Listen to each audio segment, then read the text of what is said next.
Constantin Valdor. There are no bystanders in the war of life and death, no place the battle cannot reach. So fight it without remorse or relenting, for death will surely do the same. Attributed to Captain General Constantin Valdor. A lore story brought to you by Knights at the Game Table. Constantin Valdor, also known as the Shield of the Emperor and the First of the 10,000, was the first Chief Custodian and Captain-General of the ancient Legio Custodes, the Emperor of mankind's elite bodyguard. The Legio Custodes was an unstoppable force under Valdor's matchless leadership during the Wars of Unification to reunite Terra and the ensuing Great Crusade to regain humanity's lost colony worlds, and its warriors covered themselves in glory for Terran years uncounted. The Custodians remained totally resolute and absolutely faithful under his leadership, fated throughout the Imperium as the Emperor's greatest warriors, even throughout the civil unrest that engulfed the young Imperium of man during the Horus Heresy. The Valdor tank hunter proudly bears his name in recognition of his valor. Constantin Valdor is considered to have embodied everything that it meant to be a member of the Legio Custodes. Valdor was a true hero of the Imperium who never once faltered in his duty. Stoic, observant, fiercely clever, and, when required, a truly inspirational leader, Valdor was a true hero of the Imperium who never once faltered in his duty. Following the Emperor's mortal wounds at the hands of the arch-traitor Horus at the Battle of Terra, it is unknown what happened to Valdor after the Emperor's withdrawal to the Golden Throne. Valdor relinquished the captain-generalship to his freshly elected successor shortly after and vanished from history, his fate unknown. However, there are many who believe he continues to serve the Emperor. Few warriors in the Imperium's history have matched Constantin Valdor, the first Captain-General of the 10,000, in terms of martial prowess, selfless dedication, and strategic prowess. He was a powerful warrior and a being of supernatural grandeur and gravitas, comparable by many to one of the Space Marine Legion's Primarchs, and capable of matching one of the Emperor's sons in a duel of blades. As with many of the Emperor's firstborn genetically augmented troops, the Legio Custodes, records of his existence predate any of the Primarch's creation.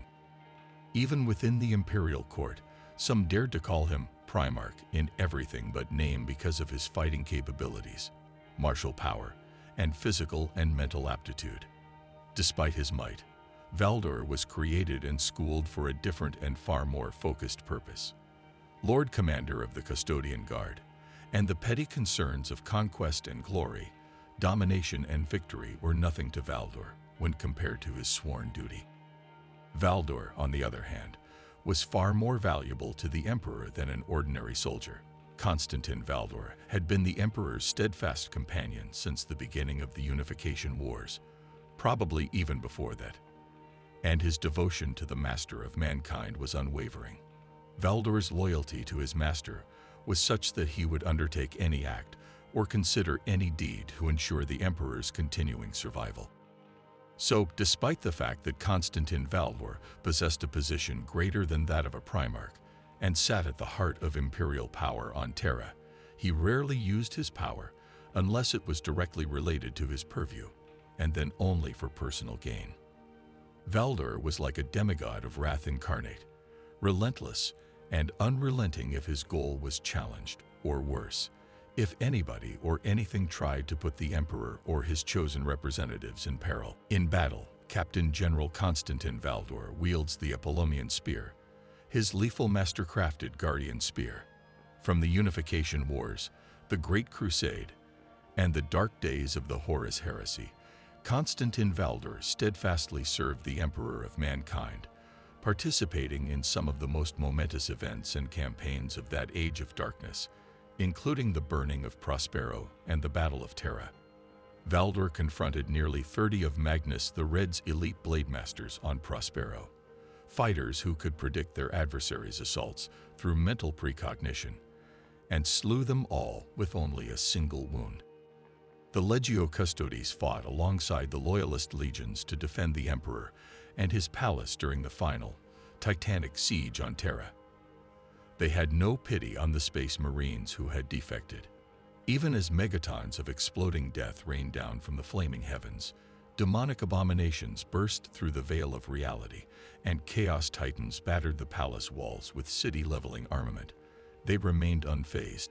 During that nightmare combat, Valdor and his 10,000 fought heroically, repelling onslaught after offensive. The Captain-General was observed ripping through the traitor legion's ranks as easily as its loyalist brethren would against regular humans and lesser Xenos. They took a penitence oath and wore mourning black for the rest of their lives, resigning themselves to watching after their slain master. Following the collapse of the War Master's attack on Terra, the Emperor's faithful sons waged a ferocious vengeance campaign known as the Great Scouring, in which they pursued the fleeing traitor legions across the galaxy. The unthinkable would happen during the climactic battle of the Horus Heresy. The Emperor led a last-ditch boarding effort against Horus Battle Barge, the vengeful spirit, toward the end of the Siege of Terra, where he confronted the arch-traitor in single combat and vanquished him at the last, though at a terrible cost. Valdor and his Legio Custodes were unable to prevent Horus from mortally injuring the Emperor, trapping his father's consciousness and soul in a shattered husk of a body, despite killing countless traitors and demons. Grief-stricken, the Custodians returned their master to Terra, where he would be interred forever beneath the Golden Throne's machinery. The newly reorganized Adeptus Custodes, on the other hand, remained silent during this period of violent catharsis and retribution, keeping a solemn vigil over the throne world and reflecting on their eventual failure. Captain-General Constantin Valdor vanished from imperial histories at this period, along with his weapons and armor, which never made it to the Hall of Armaments, though reports differ as to how and when.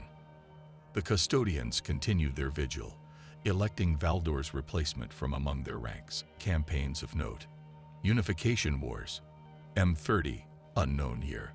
When the Emperor created the Custodians is unknown. The truth is hidden in historical scraps, reports of individuals appearing in rudimentary hieroglyphs and cave etchings, stasis-locked scads of parchment, and gene-sealed tomes that no one can now access. They spoke of the Emperor's towering demigods who marched by his side, trustworthy bodyguards, and revered counselors who he trusted. Many significant campaigns of the Wars of Unification were fought by these red and gold-clad transhuman warriors. Constantine Valdor had been the Emperor's steadfast companion since the beginning of the Unification Wars, probably even before that, and his devotion to the Master of Mankind was unwavering. The Battle of Malin Sen, unknown date. M30 was an epic battle between the Emperor's newly created proto-Astartes of the Thunder Legion, a small cotter of custodians led by Constantine Valdor, and the forces of the Priest King of the Malin Sen Confederacy of the Nordic Hives during the Unification Wars. The Imperial forces defeated the horde of genetically engineered warriors, witch-marked men, and zealots of the Priest King, who was captured by the Custodians, despite being outmanned nearly 7-1. The Emperor himself executed the Priest King after the battle.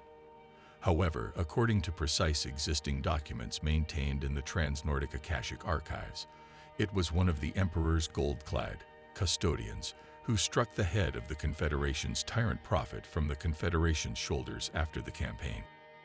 Mount Ararat Battle, unknown date. M30. The conflict of Mount Ararat, the final battle of the Unification Wars, was fought in the Kingdom of Urartu, according to Imperial historical records. The surviving Proto-Astartes, the Thunder Warriors, were slain to a man in this final combat. Before dying of his wounds, the legendary Thunder Warrior Eric Terranis, also known as the Lightning Bearer, hoisted the banner of lightning at the final declaration of unity that established the Emperor of Mankind's authority over the entirety of Terra. The fact that the Thunder Warriors had all died to win the Emperor's final and greatest victory was seen as a testament to their valor. Unfortunately, this account of events is entirely fake, having been made up after the fact to cover up the Thunder Warriors' betrayal.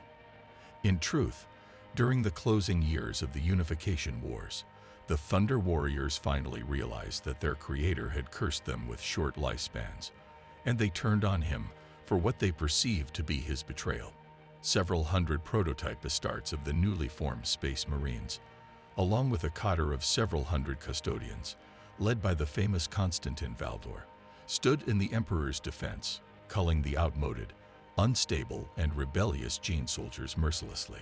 Terra could finally be declared unified, and the Emperor could shift his sight to the sky for the benefit of all mankind, with those relic forces eradicated.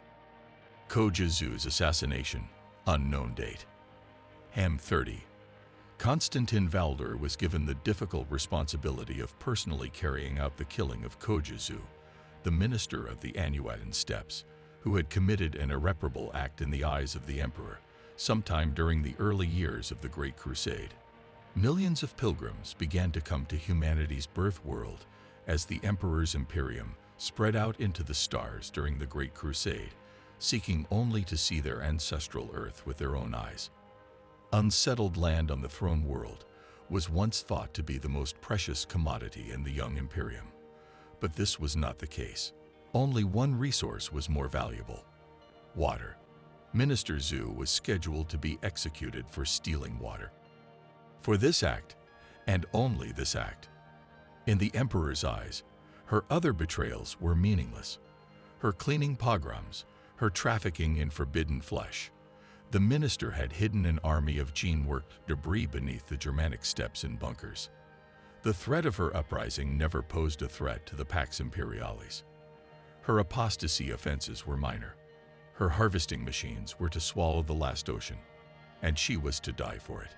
Valdor claimed her little boy, who would eventually be known as Ra Endymion, for recruitment into the Legio Custodes after carrying out the Minster's execution.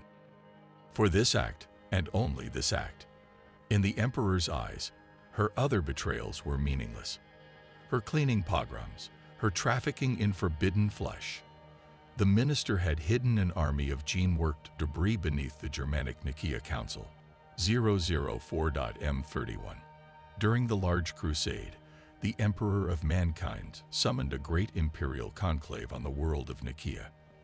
The purpose of this consistorial court was to assess whether psychic magic was a boon or a major risk to mankind, and the newly formed Imperium of Man. As the last arbitrator of justice, the Emperor presided over the argument, but did not participate in the voting that followed. Captain-General Constantin Valdor, his most devoted companion and bodyguard, was by his lord's side as usual. He favored neither side since he was focused on his responsibility to protect the Emperor at all costs. Some psychers, such as astropaths and navigators, were eventually allowed to exist in the Imperium, but all others were outlawed, including the librarians of the Space Marine Legions. The powerful and unrestrained use of psychic talents, referred to as sorcery, was likewise outlawed.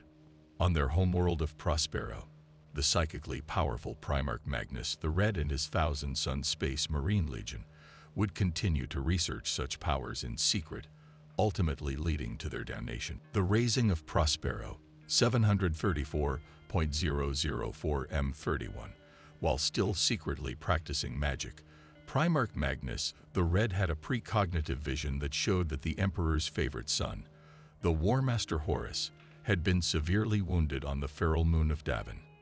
The Crimson King also anticipated the dying War Master's deal with chaos in order to save his life. Finally, he predicted the epic events that would unfold in the galaxy and threaten the Imperium's survival. The galaxy-wide struggle that would become known as the Horus Heresy. Magnus, troubled by Horus' betrayal and the impending galactic civil war, risked further punishment from his father by using a sorcerous spell to warn the Emperor. The Emperor's secret building of a new extension into the Webway, which was secretly located deep under the Imperial Palace's subterranean dungeons, would be unmade and disrupted by this rash action. This deed would irritate the Emperor and doom Magnus and his 1,000 sons, heralding the Horus Heresy's first fight. Constantine Valdor and his Legio Custodes were tasked with leading a censure host to Prospero and returning Magnus to Terra to face his father's punishment. The custodians had always worn the Magisterium Lex Ultima, a badge of office that rendered them answerable only to the Emperor himself, since their inception. However, they had never been tasked with using its authority for such a difficult assignment before. Valdor, on the other hand, did not avoid his responsibility. When Lemonruss, the Primarch of the Space Wolves, joined Valdor's forces, what should have been a diplomatic coup turned into a violent struggle. Though Valdor first rejected Russ' urgings, his hand was forced when the corruption of Prospero's sorcerers was revealed, and he led his gold-armed brethren to the surface of the wretched realm. During that sad conflict, the custodians slaughtered many of Magnus' followers while fighting with the Sisters of Silence, whose null powers warded off the Thousand Suns' telepathic attacks. The Space Wolves were only able to escape the bloodbath with the help of Valdor's men before a howling warp rift engulfed Prospero himself. The Webway's War, 004014.M31. Magnus' actions were more serious than simply disobeying the Emperor's Nikaean decree absolute when he used sorceress techniques to warn the Emperor of Horus' corruption and the imminent conflict that would result. He'd also undone the Emperor's secret work, the Imperial Webway Project, a section of the Elder Webway on Terra that had been lost. The Emperor hoped to be able to use the Webway to relieve humanity of the burden of having to rely on the Immaterium to travel long distances.